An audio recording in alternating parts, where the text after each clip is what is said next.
আমার বরমশাই অনেক আশা নিয়ে বাজার থেকে ফুলকপি নিয়ে আসছিল মাছ দিয়ে খাবে, কিন্তু দুর্ভাগ্য মার্কেট গিয়ে মাছই পাইনি, যেহেতু এদিকে মাছ খুব কমই পাওয়া যায়। তো যাই হোক, আমি ফুলকপিগুলোকে এভাবে কেটে ধুয়ে নিয়েছি। এখন এটাকে 5 মিনিটের মতো বয়েল করে নিয়েছি। আমি কীভাবে কেটে নিয়েছি দেখিয়ে দিলাম। এরপর আমি কড়াইটা তেল দিয়ে দিলাম। তেলটা গরম হওয়ার পর এর মধ্যে আমি ফুলকপিগুলো ছেড়ে দিলাম। আর আগে থেকে লবণ দিয়ে রেখেছিলাম। আমি ফ্রাই করার সময় হলুদ দেবো না, শুধুমাত্র লবণ দিয়ে ফ্রাইটা করবো। আমার ভালো লাগে না, তাই আমি দিই না। কখনো দিই কখনো দিই না। যাই হোক, আজকে আমি মানে ফ্রাই করার সময় হলুদ দেবো না। আর এদিকে একটা আলু আমি কেটে নিয়েছি, বড় সাইজের আলুকে কেটে নিয়েছি, কেটে ধুয়ে রেখে দিয়েছি। ওটাকেও ফ্রাই করে নেবো। আর একটা কথা বলে রাখি, ফুলকপি কাটার পর 5 মিনিটের মতো ঠান্ডা জলে লবণ দিয়ে রেখে দেবে, তাহলে ফুলকপির মধ্যে যদি কোনো পোকামাকড় থাকে সেটা বেরিয়ে যাবে। তারপর আমি 5 মিনিটের মতো এটা ফুলকপিগুলোকে আমি বয়েল করে নিয়েছি লবণ দিয়ে আর কি, জলের মধ্যে লবণ জলে। যাই হোক, ফুলকপিগুলোকে আমি লাল লাল করে ফ্রাই করে তুলে নিলাম। এরপর আমি আলুগুলোকে ফ্রাই করে নেবো। তো আলুগুলোকে ছেড়ে দিলাম। আলুর মধ্যে হলুদ দিইনি, দেখতেই পারছো, শুধুমাত্র লবণ দিলাম। একটাই কারণ, কড়াইটা যেন কেমন মানে একটা পোড়া পোড়া হয়ে যায় হলুদটা দিলে, সেই জন্যই আমি দিই না। যখন ইচ্ছে হয় দিই, কখনো দিই না। তো তোমরা কিন্তু তোমাদের ইচ্ছে হলে হলুদটা দিয়ে দিতে পারো ফ্রাই করার সময়। যে যাই হোক, আলুগুলো ফ্রাই করে তুলে রাখবো। আর ওদিকে আমি একটা মশলা বানিয়ে নেবো পেস্ট, সেটাই দেখাচ্ছি কী কী লাগবে। সম্পূর্ণ নিরামিষভাবে আমি রান্নাটা করব। তো এখানে আমি 3-4টে শুকনো লঙ্কা, 4-5টা কাঁচা লঙ্কা, এখানে কিছুটা আদা আর কয়েকটা গোলমরিচ নিয়ে নিয়েছি। আর 1 চামচের মতো গোটা জিরে নিয়ে নেব। ওগুলো দিয়ে আমি এটাকে পেস্ট করে নেবো। আর এদিকে ফোড়নের জন্য আমি দিয়ে দিলাম কড়াইতে একটা তেজপাতা, একটা শুকনো লঙ্কা, 1/2 টিস্পুন গোটা জিরে আর হিংটা যেহেতু আমি নিরামিষ রান্না করছি, তাই হিংটা মাস্ট দিতেই হবে।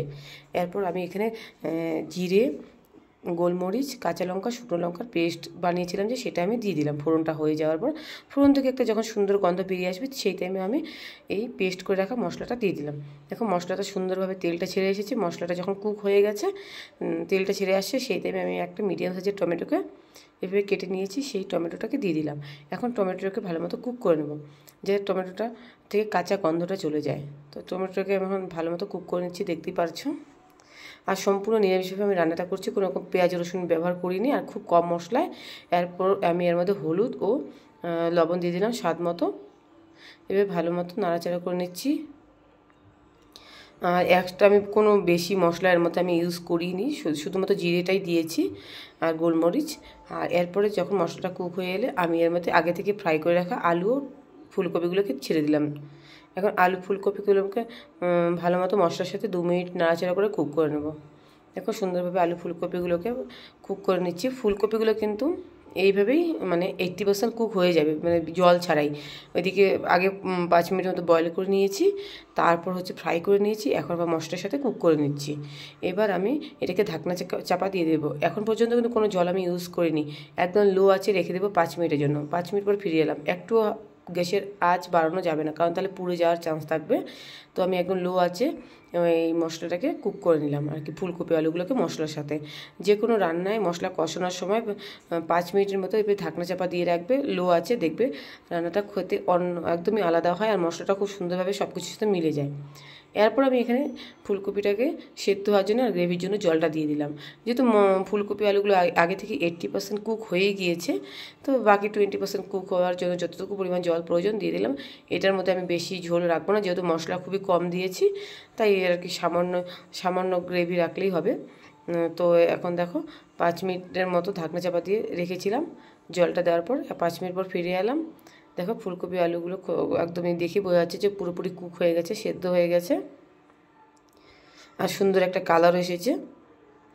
এরপর এর মধ্যে আমি স্বাদ মতো চিনি দিয়ে দেবো সামান্য, যেহেতু নিরামিষ রান্না, তো চিনিটা দিতেই হবে। আর এক্সট্রা তো আমি কোনো রকম মশলা কোনো কিছু ইউজ করিনি, দেখতে পাচ্ছো। আর এই রান্নাটা খেতে অসাধারণ হয়, তোমরা অবশ্যই একবার ট্রাই করে দেখবে, আর তারপর আমাকে কমেন্ট বক্সে জানাবে যে কেমন হয়েছিল। এখন আমি গ্রেভির জন্য জল দিয়ে দিলাম। এর আগে জলটা দিয়েছিলাম সেদ্ধ হওয়ার জন্য, বলেছিলাম না বাকি 20% বাকি আছে। আর এখন আমি একটু গরম জল দিয়ে দিলাম। এই রান্নায় আমি গরম জলটা দিয়েছি, মানে এখন গ্রেভির জন্য গরম জল দিলাম। আর রান্নায় অবশ্যই গরম জলটা দেবে, গরম জলটা দিলে যে কোনো রান্না খুব অসাধারণ হয়। আর এখন আমার রান্নাটা পুরোপুরি হয়ে গেছে, রেডি, দেখতেই পারছো। তো আমার এই রেসিপিটা ভালো লেগে থাকলে অবশ্যই লাইক কমেন্ট শেয়ার করতে ভুলো না কিন্তু।